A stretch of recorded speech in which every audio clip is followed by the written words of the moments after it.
पिछले एपिसोड में हमने देखा था कि जब जियांग हैन और उसके दोस्त टूर्नामेंट की बातें कर रहे होते हैं तभी उन पर एक डेमन अटैक होता है। सभी का मानना है कि ये अटैक हॉल मास्टर ने कराया है, इसलिए जब इसकी शिकायत करने जुओ सेक्ट मास्टर के पास जाती है तो मास्टर उसे प्रूफ लाने को कहती है। लेकिन जब प्रूफ लेने जुओ, जियांग हैन और उसके दोस्त गोल्डन बुल माउंटेन जाते हैं तो उनके हाथ लगता है एक टैलिस्मैन, जिससे ये कंफर्म हो जाता है कि ये अटैक हॉल मास्टर ने ही कराए थे। लेकिन वापसी में जियांग पेंग अपने डेमन्स के साथ सभी पर अटैक कर देता है, जिसकी वजह से सभी लोग अलग हो जाते हैं। खैर, इस अटैक में दोनों डेमन्स मारे जाते हैं। वही एक चीज अच्छी होती है कि जियांग हैन लेवल 2 पर पहुंच जाता है, जिसके बाद गोल्डन फॉक्स आकर जियांग पेंग को मार डालता है और हमें पता चलता है कि इसके लिए जिन माओ ने गोल्डन फॉक्स को भेजा था। साथ ही जिन माओ समझ जाता है कि जियांग हैन के पास हेवनली बीस्ट क्लॉ ड्रॉन है। जिसके बाद हम देखते हैं कि जुओ और जियांग हैन दोनों युनमैंग पैलेस में सेक्ट मास्टर के पास आते हैं, जहाँ पहले से ही हॉल मास्टर का पोता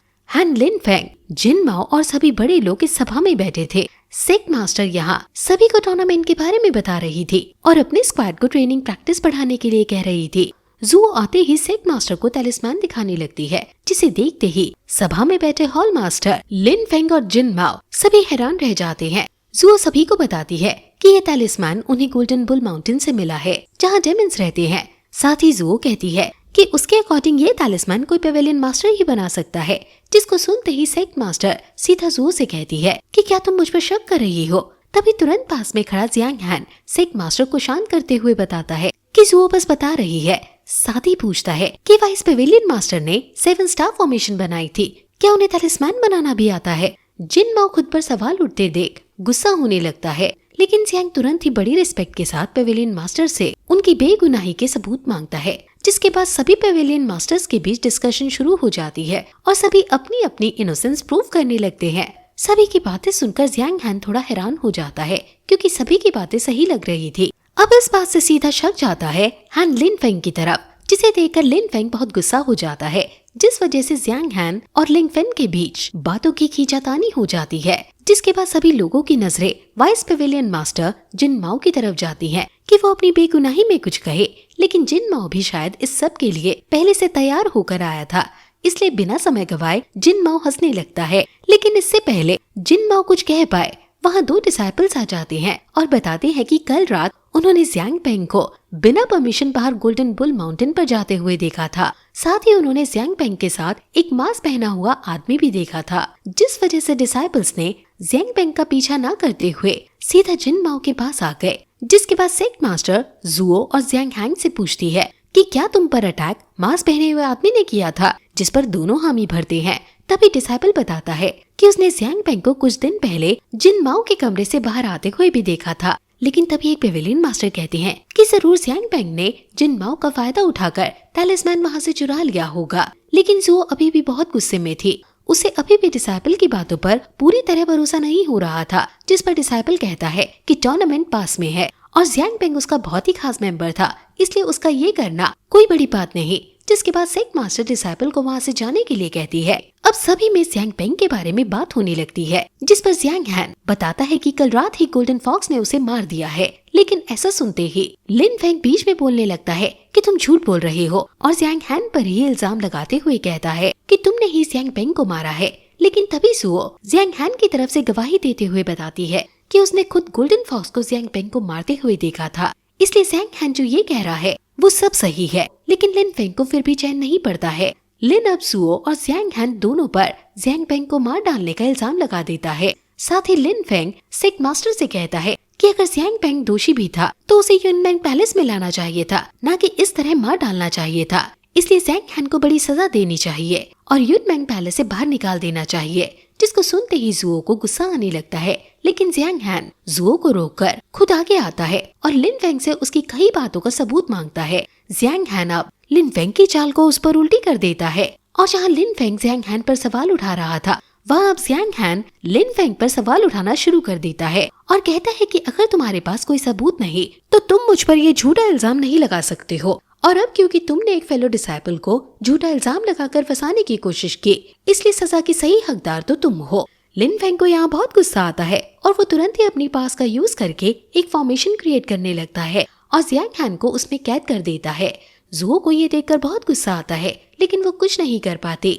सभी को लगता है कि अब इस फॉर्मेशन को तोड़ पाना तो बहुत ही ज्यादा मुश्किल है। लिन फेंग भी बहुत खुश हो रहा है, लेकिन तभी जियांग हैन अपनी हेवनली आइज का यूज करके लिन फेंग की बनाई हुई फॉर्मेशन को समझ जाता है और अपने एक ही वॉर से उस फॉर्मेशन को तोड़ देता है, जिसे देखकर हॉल मास्टर और पवेलियन में बैठे सभी लोग बहुत ही हैरान रह जाते हैं कि एक हेवनली ह्यूमन रियलम पर पहुंचा हुआ कल्टीवेटर भी आसानी से अपनी हेवनली आई को ओपन नहीं कर सकता, और जियांग हैन ने इतनी आसानी से कैसे कर दिया। सभी लोग जियांग हैन की पावर्स की तारीफ करने लगते हैं।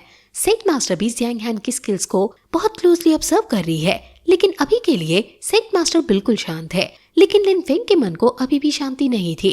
वो सीधा जाकर जियांग हैन पर अटैक करना शुरू कर देता है, लेकिन जियांग हैन के पास का अब लिन फेंग से कोई मुकाबला नहीं।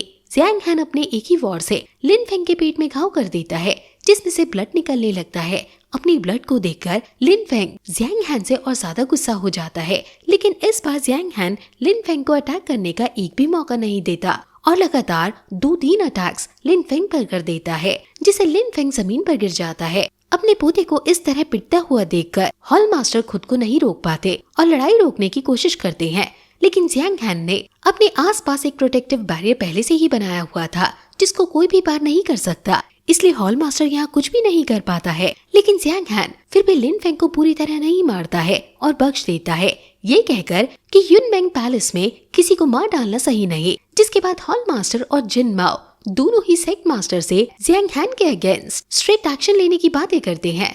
जब भी जियांग हैन भी अपनी बात रखते हुए कहता है कि गोल्डन फॉक्स की ताकत मुझसे कई ज्यादा है और उसने जियांग पेंग को मारा है। सेक्ट मास्टर जो बहुत देर से सब कुछ देख और सुन रही थी, अब फाइनली अपना फैसला सुनाती है और कहती है कि जियांग पेंग की गलती माफ नहीं की जा सकती।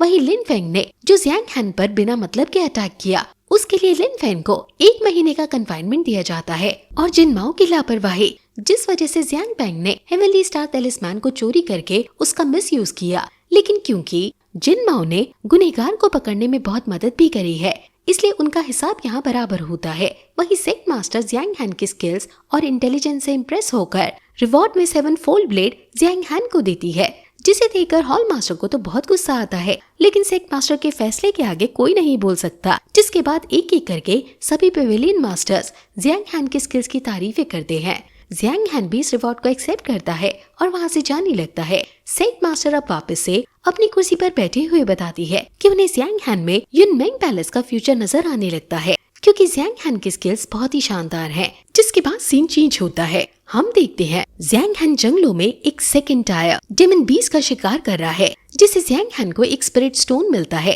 जिसके बाद जियांग हैन तियान यू को बताता है कि ऐसे ही कुछ और स्पिरिट स्टोन्स को कलेक्ट करके वो 7 फोल्ड ब्लेड को मास्टर कर लेगा, जिससे बड़ी ही आसानी से जियांग हैन बड़े बड़े बीस्ट को मार सकता है।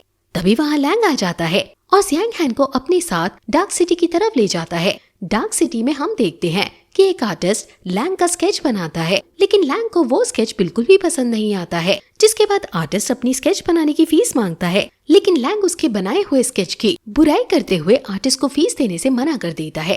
जिसके बाद आर्टिस्ट अपनी मेहनत की कमाई को लैंग से लेने के लिए लैंग से बहुत मिन्नतें भी करता है। जिसके बाद लैंग आर्टिस्ट को उसकी फीस दे ही देता है। जिसके बाद जियांग हैन और लैंग पिल्स खरीदने के लिए ट्रेजर टार की तरफ निकल जाते हैं। असल में जियांग हैन ने अभी जो स्पिरिट स्टोन लिया था उसे 20,000 स्पिरिट स्टोन्स में बेच दिया है। अब इसकी मदद से ट्रेजर टार से जियांग हैन अपने आप को और पावरफुल बनाने के लिए कुछ खास पिल्स को खरीदने वाला है। लेकिन ट्रेजर टार के बाहर हम देखते हैं कि बहुत भीड़ जमा है। वहाँ एक गरीब आदमी टार के हॉल मास्टर के आगे अपनी बेटी को छोड़ने के लिए गिड़गिड़ा रहा है। असल में इस गरीब आदमी ने टार में बहुत सारे पैसे हार दिए हैं और अब इस आदमी को हॉल मास्टर को एक बड़ा अमाउंट देना है, लेकिन फिलहाल इसके पास पैसे नहीं है। वहीं हॉल मास्टर इधर पैसों के बदले उस आदमी की बेटी, जिसका नाम होंग हुआ है और वो बहुत ही छोटी 8 साल की लड़की है, उसको रखने की बात कर रहा है। जिसे सुनकर भीड़ में खड़े कुछ लोग आपस में बातें बना रहे हैं। जिसके बाद हॉल मास्टर अपने डिसाइपल से होंगहुआ को छीनने के लिए भेज देता है, लेकिन तभी वहाँ खड़ा जियांग हैन जो बहुत देर से सब कुछ देख रहा था, तुरंत उस डिसाइपल को रोक देता है और आगे आकर सभी को रुकने के लिए कहता है। गरीब आदमी भी जियांग हैन को देखकर उससे हेल्प मांगने लगता है। हॉल मास्टर को ये देखकर बहुत गुस्सा आता है और जियांग हैन से अपने काम से काम रखने को कहता है। साथ ही हॉल मास्टर जियांग हैन को जान से मारने की धमकी भी देता है, लेकिन जियांग हैन को हॉल मास्टर की धमकियों से कोई फर्क नहीं पड़ता है। तभी लैंग बीच में आकर शोर मचाना शुरू कर देता है कि ये हॉल मास्टर एक मासूम आदमी और उसकी बेटी को तंग कर रहा है, उन्हें परेशान कर रहा है। साथ ही हॉल मास्टर यहाँ डार्क सिटी के रूल्स को भी ब्रेक कर रहा है, क्योंकि डार्क सिटी में मारपीट करना मना है। लैंग की बात सुनकर हॉल मास्टर अपना लड़ाई का फैसला बदल देता है और ज़ियांग हैन से उस आदमी का 1 मिलियन स्पिरिट स्टोन का उधार चुकाने के लिए कहता है, जिसके बाद हॉल मास्टर ज़ियांग हैन के सामने स्टोन्स का जुआ यानी गैम्बल करने की बात कहता है। और इसी के साथ ये एपिसोड यही खत्म हो जाता है। हम जल्द ही आपके लिए नया एपिसोड लेकर आएंगे।